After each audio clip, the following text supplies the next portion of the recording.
Now, the supply of essential goods remains unhindered. This is very important. The affected goods are machinery, steel products, construction material, in line with the sanctions. So this is not a blockade, as Moscow claims it to be.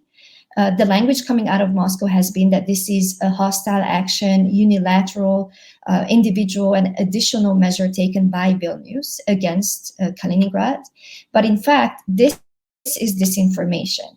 So it shows us to what extent disinformation, state-backed, sustained, coordinated disinformation campaigns have been crucial to Moscow in justifying the unjustifiable, essentially, to justify its aggression against Ukraine, a sovereign neighbor.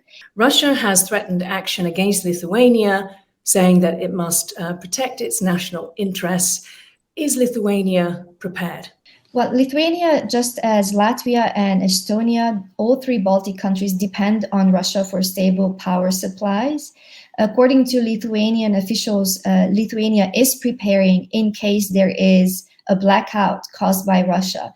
Lithuania has installed equipment to link its power to Poland, to the European grid. And in fact, there is a European project undergoing. So I believe that the most important thing is the message that Lithuania, supported by the European Union, sends to Russia, that this is another effort to undermine the EU from within. And this is why Kaliningrad is so important, because it lies at the heart of the EU, and it gives Russia that access to its neighborhood there, the Baltic states and Central Eastern Europe, to spread disinformation, to continue its destabilization campaign. As you mentioned, Lithuania is only implementing EU sanctions. It is a member of the EU and the EU backs it.